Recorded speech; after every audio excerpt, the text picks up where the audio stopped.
안녕하세요. 춤추는 동기부여가, 행복 연구가, 책 읽는 벨리 강사, 그 어떤 것도 다 어울리는 오은채입니다.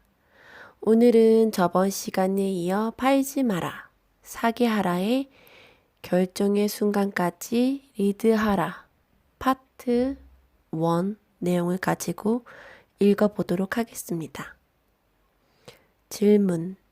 질문하는 자가 지배한다. 쇼호스트는 일방적으로 내뱉기만 한다. 고객이 듣든 말든 그저 혼자 떠든다. 전혀 소통이 되지 않는 일이다. 우리 주변에도 이렇게 행동하는 이들이 꽤 많다. 혼자 본인 이야기를 실컷 하고 시원해지면 떠나버린다. 듣는 사람은 피곤하고 기운이 빠져 귀를 닫고 싶을 뿐이다. 나는 이런 사람을 에너지 뱀파이어라고 부른다. 피를 흡입하듯 내 에너지와 기운을 빨아먹는 사람이라는 의미다. 에너지 뱀파이어의 공통점은 듣는 이에게 질문을 하지 않고 혼자 떠든다는 것이다. 이 구절을 읽으며 대화하는 도중에 질문이나 이 구절을 읽으면서 대화하는 도중에 질문이 얼마나 중요한지 알게 되는 내용이었습니다. 선택형 질문. 이제 질문에 대해서 어떤 식으로 질문할 건지에 대해서 종류들이 나오는데요. 한번 보도록 하겠습니다. 선택형 질문. 고객님은 늙을 겁니다. 늙으면 건강이 좋아질 거라고 예상하십니까? 나빠질 거라고 예상하십니까? 당연히 후자지요. 나이가 들수록 고객님의 지갑은 두꺼워지겠습니까? 얇아지시겠습니까? 당연히 후자입니다. 그렇다면 얇아져가는 지갑에 고객님의 나빠지는 건강을 의지하는 것은 서서히 무너져가는 담에 기대는 것과 다를 바 없습니다. 모험의 힘을 믿으십시오. 이러한 선택형 질문으로 애초부터 내가 원하던 답을 덥석 물게 만든다. 그리고 비교 질문. 여기서 예시로 든 질문은 이런 질문들이 나옵니다. 진부한 질문은 당신의 성격을 말해보세요. 라고 하지만 비교 질문은 당신 성격의 장점과 단점을 각각 3가지씩 말해보세요. 라고 한답니다. 또 진부한 질문은 당신의 경쟁력은 무엇입니까? 라고 질문하지만 비교 질문은 다른 지원자들과 차별적인 당신만의 경쟁력은 무엇입니까? 라고 비교 질문으로 한답니다. 또 다른 광고 카피 예시. 정복당할 것인가? 정복할 것인가? 이 예시는 프로스펙스에서 나왔던 카피 광고고요. 봄을 타십니까? 피로를 타십니까? 일동제약, 아로나민 골드. 또 안경을 쓰시겠습니까? 시력을 보호하시겠습니까? 필립스, 롱세이브, 전구. 이렇게 비교 질문에 대한 예시가 있었고요. 수사적 질문. 수사적 질문은 상대의 동의가 필요 없는 반어적 질문이다. 예를 들면 동물을 학대해서야 되겠습니까? 아이의 미래를 위해 한 달에 10,000원 쓰는 것이 아깝습니까? 아이의 공부에 도움을 주는 학습지입니다. 화장실 갈 때 왜 신문을 챙기십니까? 화장실에서 왜 0 단어를 외우십니까? 부강약품, 아락실.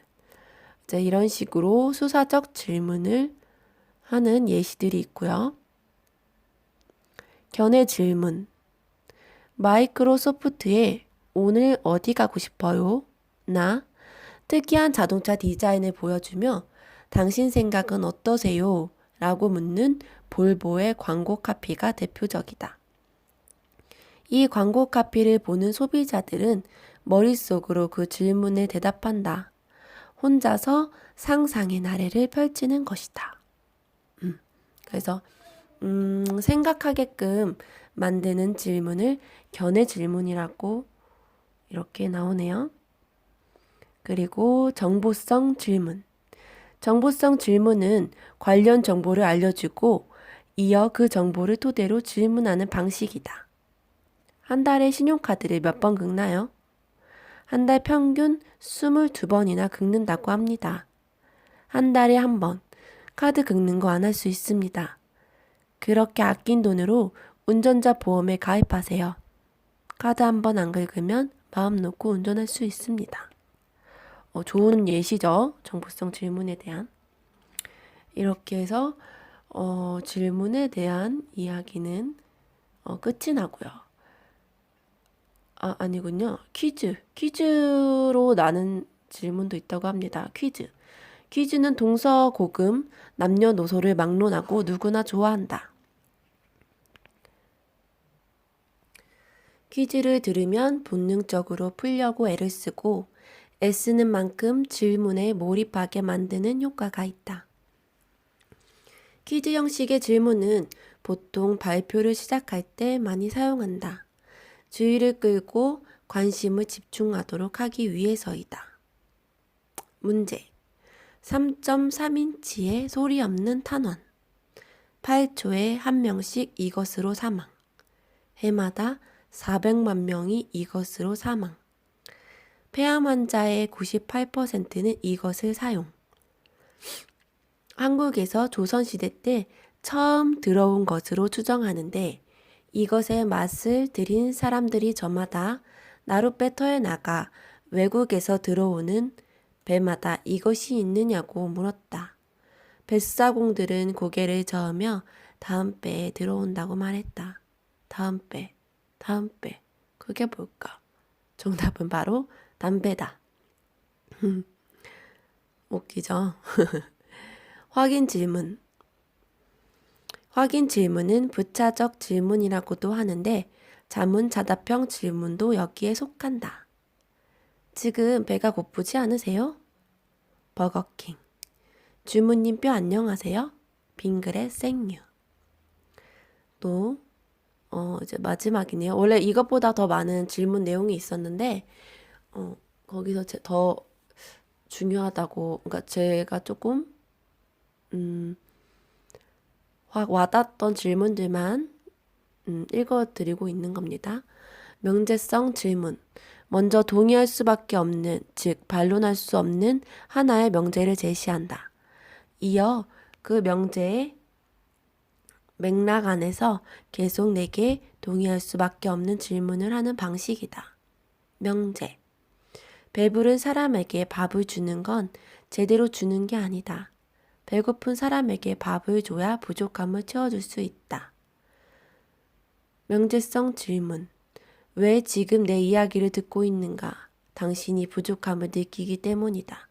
부디 선택해서 부족함을 채우길 바란다. 그래서 처음에 명제를 제시하고 그 다음에 명제성 질문을 이렇게 던진다고 합니다. 정말 머리가 좋은 방법인 것 같아요. 또 하나의 명제. 살아가면서 슬픈 일 2가지는 늙는 것과 돈이 없는 것이다. 명제성 질문. 나이가 들수록 이 2가지는 우리 모두에게 해당되지 않는가? 이 금융상품은 건강과 돈 문제에 한꺼번에 대비할 수 있다. 자, 그리고 다음 단락으로 넘어가서 입소문. 자동차는 택시 기사가 제일 잘한다. 입소문의 힘은 엄청나다. 입소문은 라디오 광고보다 2배, 인적 판매보다 4배, 신문과 잡지보다 7배. 와, 7배나 된다네요. 효과적이라는 연구 결과가 있다. 다음과 같은 말은 강력한 효과를 낸다. 제가 아무리 좋다고 해도 믿기 어렵죠? 지금 인터넷 쇼핑몰에 들어가서 먼저 구입하신 분들 후기를 좀 읽어보세요. 입소문. 다음은 소구. 고객이 혹하는 말의 방식은 따로 있다. 소구란 광고나 판매 목적으로 소비자에게 호소해서 상품을 구매하게 하거나 애호심을 갖게 하는 힘을 말한다. 쉽게 말해 소비자에게 호소하는 다양한 설득 방식을 말한다. 14개의 소구 중 제일 꽂히는 몇 개만 읽어보겠습니다. 긍정소구. 내 말대로 한다면 유익하다는 접근이다. 예를 들어서 이 아이크림을 꾸준히 바르면 주름 개선에 아주 효과적이라고 믿음을 심어주는 식이다. 부정소구. 이 상품을 사용하지 않으면 당신이 손해를 본다는 접근 방식이다. 무엇을 하라보다 하지 마라에 가까운 부정적인 조언이다. 예를 들어 비타민을 먹어라 보다는 비타민을 먹지 않으면 체내에 활성산소가 생겨 몸이 쉽게 지치고 노화한다. 빨리 늙고 싶지 않다면 비타민을 섭취하라. 동기와 기법 소구. 인간의 욕구를 공략하는 설득 기법. 그 사람의 욕구에 들어맞는 설득 방법이다. 동기와 기법을 이용한 카피 광고로는 아가씨라고 부르면 네 해보는 겁니다. 신세계 백화점. 입안이 두근두근 하디스. 불 위에서 지글지글 버거킹. 50살 청년이 있는가 하면 30살 노인이 있습니다. 유한양행. 카피들이 다 하나같이 땡기는 카피들이죠. 대안소구. 고객의 삶의 문제점을 제시하고 적절한 대안을 제시한다. 영어 어학기를 소개할 때 학생들이 연습장 때문에 괴로워하거나 단어를 써가며 외워도 잘 외워지지 않아 고통을 겪는 모습을 보여주고 어학기로 쉽고 빠르게 단어를 외우는 모습을 대안소구로 제시한다. 연상소구. 연상소구의 핵심은 모든 것을 설명하는 것이 아니라 80% 정도만 연상하도록 설명하고 나머지는 고객에게 견해 질문을 던지는 데 있다. 1960년대의 한국인 남자의 평균 수명은 50.1세였습니다. 작년에 한국인이 가장 많이 죽은 연령은 86세입니다. 불과 50년 만에 평균 수명이 30세나 증가한 겁니다. 해마다 평균 수명이 1.5개씩 늘어납니다. 하지만 대한민국에는 120만 명의 독거노인이 있고 그중 30%는 빈곤층입니다. 점점 오래가는 시대이긴 하지만 외롭고 빈곤해지는 게 현실입니다. 고객님의 노후는 어떻게 준비하시겠습니까? 이런 식으로 현실을 떠올리게 하고 마지막에 견해 질문을 해서 고객 스스로 답을 내리도록 한다. 규칙 설정. 룰을 만드는 자가 시장을 장악한다. 누군가가 먼저 틀을 만들고 규칙을 정하면 사람들은 무비판적으로 따라가는 성향이 있다. 규칙을 정하면 그 규칙이 받아들이는 사람에게 권위를 행사해 그 틀 안에서 순순히 움직이는 현상을 말한다. 상담을 할 때, 첫 번째, 상담을 할 때 고객의 머릿속에 요점의 깃발을 꽂아놓고 시작한다. 두 번째, 시작하기 전에 말하고자 하는 바를 큰 그림으로 보여준다. 세 번째, 먼저 설명이 끝나는 시간을 알려주고 시작한다. 네 번째, 고객이 처한 상황에 문제가 있음을 스스로 말하게 하고 시작한다. 고객이 현재의 삶에 문제가 없다면 세일즈맨의 이야기에 귀를 기울일 이유는 없다. 그러므로 늘 고객에게 문제가 있음을 깨닫게 해야 한다. 이때 상담의 제1규칙은 고객에게 나에게는 해결책이 있다는 인식을 심어주는 일이다. 사람들에게는 받아들이는 대상을 놀랍도록 빠르게 규범화, 도식화하는 습성이 있다. 이것은 이것이다라고 내가 먼저 정의를 내리면 사람들은 그것을 따른다. 이제부터 내가 원하는 틀을 그려주자. 규칙을 정하고 말해보라. 당신의 입장이 유리해질 것이다. 그 다음 단락은 언어 포장의 기술입니다. 이 부분은 조금 제게 필요한 기술 같아요. 저도 말을 직설적으로 하는 그런 성격이기 때문에, 조금 저한테 필요한 부분이 있지 않았나 하면서 읽어보게 되는 구절이었습니다. 언어도 전할 때는 선물이다. 고통스러우세요가 아니라 불편하세요? 라고 치과 의사들은 고통이란 단어를 쓰지 않는답니다. 그리고 90일 동안에는 효력이 없습니다. 대신 90일이 지나야 효력이 생깁니다.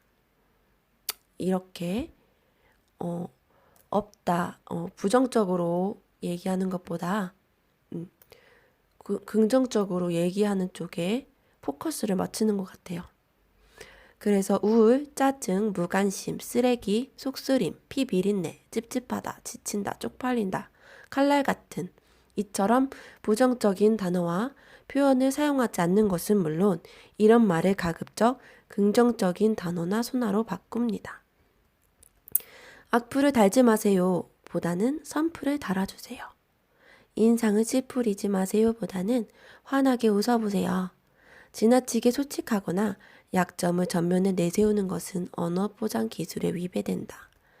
제가 도움이 될지 모르겠습니다만 보다는 제대로 찾아오셨습니다. 제가 큰 도움이 될 겁니다. 라는 말로 확신을 준다.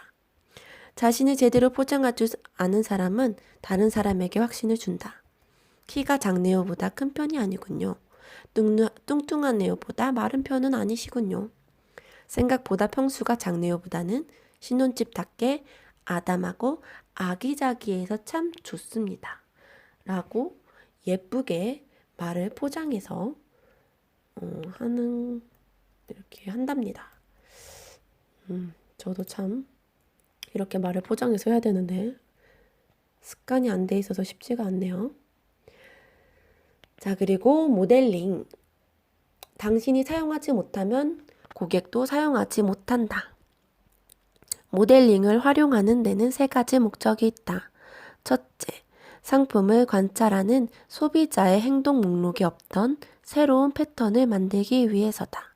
둘째, 바람직하지 않는 행동을 금지하는 데 사용한다. 예를 들어 김치를 방송하면서 힘들게 배추를 씻고 절이는 모습을 보여준 다음 다른 주부가 전화 한 통으로 쉽게 김치를 배달해서 먹는 모습을 보여주면 그동안 힘들어 해온 김장이 개고생이었음을 느끼며 다르게 행동한다. 셋째, 소비자의 행동 목록에 이미 있는 행동에 더욱 자극해 그것이 바람직한 것임을 알려준다. 지루하게 상품을 설명하기보다 직접 시연하고 사용하는 모습을 보여주는 것이 효과적이다. 사례화. 은쟁반 위에 금사과를 올려놓아라. 설득이 강한 사람은 사례를 드는데 능숙하다. 사례를 드는 것은 매우 중요한 문제이다. 설득에서 현격한 실적 차이는 사례를 자유자재로 사용할 줄 아는가에서 드러난다. 여기에서는 나비의 예가 나옵니다. 이제 1만 원짜리 보험을 이제 저자분께서 파실 때 나비의 예를 드셨다고 하는데요. 어렸을 때 나비 많이 잡아보셨죠? 혹시 나비의 날개가 몇 개인지 기억하십니까? 4개입니다. 흥미로운 것은 나비는 자신의 날개를 3개를 잃어도 여전히 마지막 날개로 날아다니며 먹이를 구해 살아간다는 사실입니다. 하찮은 미물조차 그 어려운 상황에서 어떡하든 살아가려 애쓰는데 사람이 그보다 못할 수는 없지 않습니까? 고객님이 어떤 어려운 상황에 직면할지라도 어떻게든 살아가게 될 겁니다. 이 1만 원의 보험이 고객님에게 생명의 날개를 달아줄 수 있습니다. 이건 정말 저도 동의 100% 동의하는데요. 저도 이것저것 많이 배우러 다니다 보면 그 강사님들이 뭐 춤을 가르쳐 주실 때도 아니면 책을 한 권 소개하실 때도 이런 사례들을 들어주시는 분이 더 귀에 쏙쏙 들어오고 말씀을 맛깔나게 잘하신다라고 느낌이 들더라고요. 그래서 여기서도 마찬가지로 사례를 들어야 하는 10가지 이유가 나옵니다. 첫 번째는 사람을 설득하는 가장 강력한 도구이다. 두 번째, 듣는 이의 머릿속에 깊이 남아 오랫동안 기억하게 한다. 세 번째, 듣는 이의 감정을 불러일으키고 감동을 준다. 네 번째, 놀랄 만큼 효과적으로 사람의 주의를 끌고 붙잡아 둔다. 다섯 번째, 듣는 이의 머릿속에 생생한 영상을 만든다. 여섯 번째, 굳이 설명하거나 증명하지 않아도 저절로 알게 할 만큼 명백하다. 일곱 번째, 지적인 호소력이 있고 심금을 울린다. 여덟 번째, 듣는 이의 사고력을 자극한다. 아홉 번째, 작은 것을 사용해 큰 것을 설명한다. 열 번째, 쉬운 것을 사용해 어려운 것을 알게 하기 쉽다. 그래서 사례를 드는 것은 정말 굉장히 유용하다는 것을 느끼면서 사례를 드는 4가지 방법. 첫 번째는 친숙한 상황에서 뽑아낸 사례랍니다. 분말 참말을 판매할 때 영양이 파괴되지 않을까 걱정한다. 그래서 주부들이 흔히 사용하는 고춧가루를 예로 들었다고 합니다. 두 번째, 쥐규를 사용한다. 쥐규는 무엇 무엇처럼, 무엇 무엇 같이, 무엇 무엇 듯이 조사를 쓰며 친숙한 대상을 빗대 표현하는 방식이다. 예를 들어 재료를 고를 땐 시어머니처럼, 만들 땐 친정 어머니처럼. 이제 이 카피는 사족 산업에서 광고 카피로 쓰였다네요. 세 번째, 은유와 비유를 사용한다. 은유는 두 대상의 유사성을 부각시키는 방식이다. 예를 들어 리듬을 마신다. 데킬라. 내 공부방은 밤에도 태양이 떠오른다.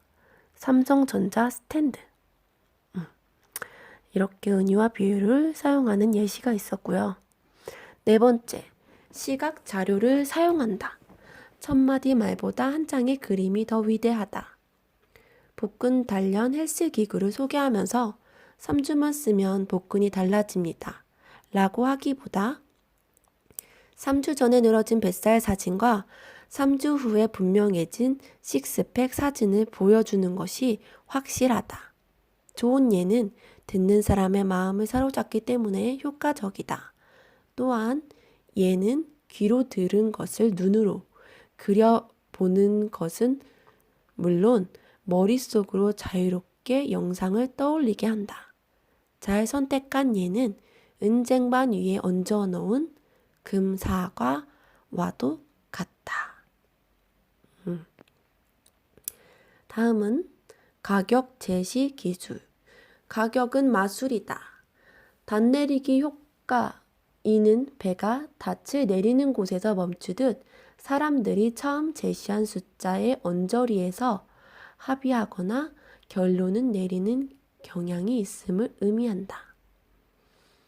사용가치 기술. 소비자 가격은 무시한다.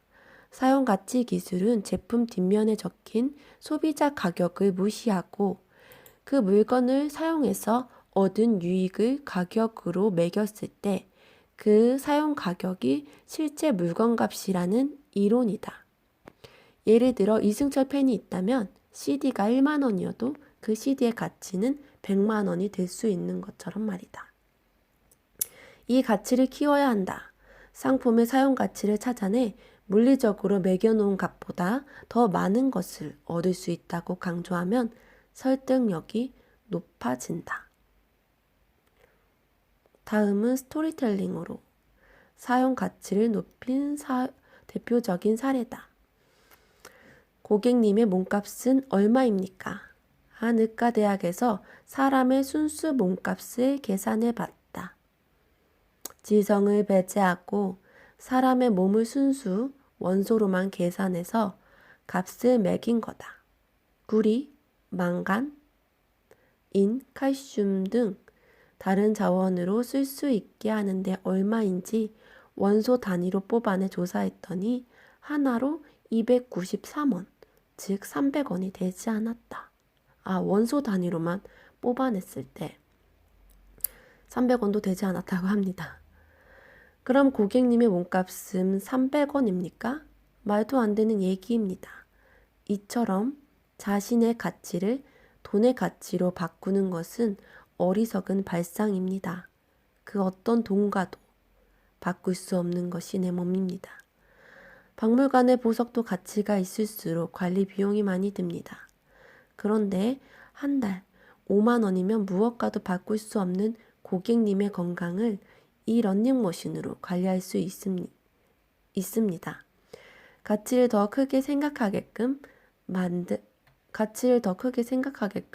만드는 저자의 말인 것 같습니다. 앵커 가격 기술. 빨간 펜이 먹힌다. 기존 가격을 명시하고 그보다 더 할인된 가격을 제시하는 것을 앵커 가격이라고 부른다. 본래 5만 원짜리 상품임에도 기존 가격을 10만 원으로 써놓고 빨간 줄을 친 후 5만 원이라고 써놓으면 고객은 5만 원 이득이라고 생각해서 구매 충동을 느낀다. 다음과 같은 권유가 프레이밍 효과를 이용한 전형적인 사례다. 감옥에 갇힌 두 사람이 똑같은 창문 밖 풍경을 바라보았습니다. 이때 한 사람은 답답한 담을 바라보았지만 다른 한 사람은 드넓은 하늘을 보았습니다. 이 얼마나 큰 차이입니까? 지금 고객님의 지갑에 들어있는 5만 원을 순간의 쾌락과 즐거움으로 바꿀 수도 있고 미래의 여유와 낭만으로 바꿀 수도 있습니다. 미래를 위해 한 달에 5만 원 금융 상품에 투자하십시오. 당신이 소비자로서 앵커 가격에 놀아나지 않으려면 본래 가격은 무시하라. 그리고 현재 가격이 아무리 할인을 많이 해준 듯해도 현재 가격 기준으로 그 상품의 값어치를 판단하라. 여기까지가 파트 1 결정의 순간까지 리드하라의 내용들이었습니다. 주옥 같은 내용들이 굉장히 많아서 다 머릿속에 담겨두고 싶은 내용들이 정말 너무너무 많아서 길게 이렇게 요약이 됐네요. 책의 사례에서 좋은 내용들이 많이 나와 있어서 마케팅 관련 쪽으로 일하시는 분들은 정말 많이 도움이 될 것 같습니다. 저 또한 도움을 많이 받은 책이고요. 그럼 오늘도 성장하는 행복한 하루 되시고요. 소중한 시간 감사합니다.